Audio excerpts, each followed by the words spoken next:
Now that our common rafters have been installed on our mock-up, it's time to look at the hip ring, which is a rafter that runs from the king stud all the way down to the corner. This rafter has a few unique cuts on it. The end of it is going to be beveled, or 45 on each side, in order for it to fit snugly into the corner. The tail of it also has a 45 degree. And there's a few extra calculations we need to do in order to calculate this properly. So when installed all together, it should sit just below the two rafters beside it and sit nicely on the top plate. So the first thing we need to do is take a look at our calculations, and we're going to cut the ridge cut first. So let's go ahead and do that. So let's go back and take a look at our original calculations. Our overall run of the building was 18 inches. Our adjusted run was 18 inches minus 3/8, which was the thickness of the ridge, equaled 17 5/8. To find our run, we now divide that by 2, and that gives us our overall run for our building. So now we need to simply type in, give the calculator some information. So we're going to say run. My pitch was a 12-inch pitch. Now I have everything else I need. So my rise is 8 13/16, which makes sense because I have a 12-12. And one other one I want to write in now is my hip. So if I hit the hip button, it's going to give me 15 1/4. So there's one other thing we need to know.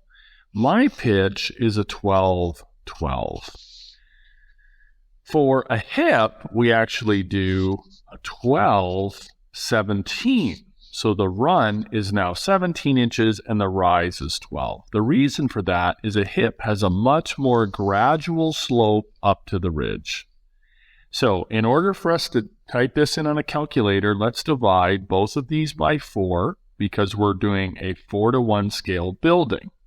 So I'm going to go 12 inches divided by 4 equals 3, and 17 inches divided by 4 equals 4 1/4. So everyone's doing a slightly different pitch, so this number will be different for you, but everyone else, 17 divided by 4, everyone's run should be 4 1/4. Now that we know that information, we can now lay out our hip. So something to keep in mind, our common rafters were made out of 2x6 material. Our hip is made out of 2x8, which is the same as our ridge. So we all know that a 2x8, its real dimension is 7 inches and 1/4 is 7 inches and 1/4. Now we're going to divide that by 4 to get it down to our scale. So it's actually going to be 1 13/16 will be the width of our ridge or our hip. So now we're going to go ahead and set up our square. So like I said before, our hip has a much more gradual slope. So I'm going to set the run at 4 1/4.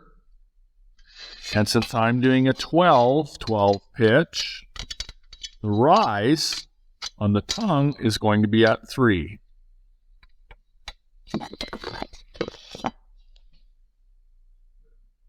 I have my square set. I can come over here, and I like to cut my hip piece nice and long, longer than what I need.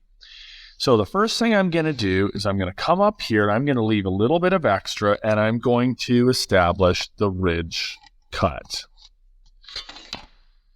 Now, in our example, you can see here that we have a 45-degree angle on both sides. So we need to make that 45 so that it fits nice into the corner.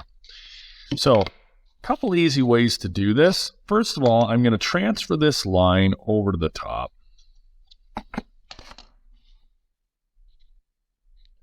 So the next thing I can do is this is going to be half the distance of our material. So 3/8 divided by 2 is 3/16. So I need to come off here 3/16. Another easy way to do it is actually to take a combination square just like this. You can slide it up, and I'm very simply just actually lay out the lines from the corners that I've already established. So sometimes this can be a little tricky to hold your material up. You might even want a classmate to hold that for you, but if I go this way,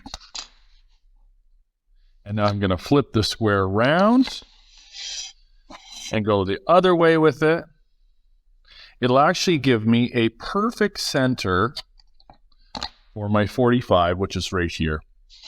Now, when we do this on the saw, we're going to need to actually see these lines as well. So I'm now going to make a little mark here, and I'm going to come back with my my square, and I'm going to draw another line. All right, so you can see there now I'm all set up. I can go over to the miter saw, and I can make my cut. So here we are over at the miter saw. So I need to figure out two things. First of all, what is this angle? And that's easy. It's a 45 degree. The more difficult one is to figure out what the angle of this is. So not too difficult. I can come over to my miter saw, and I can bevel my blade to one side, and I'll set the tooth down on the top till I figure out exactly what that angle is. Mine just happens to be 35 degrees. So I'm going to lock it in at 35 degrees. And now I need to do a compound angle, which means I'm going to do two angles. In order to do that, I need to remove both fences on the miter saw. If I don't, I'll actually cut right through. So very simply, I loosen the knob up at the back, I slide it out, and I remove it on both sides.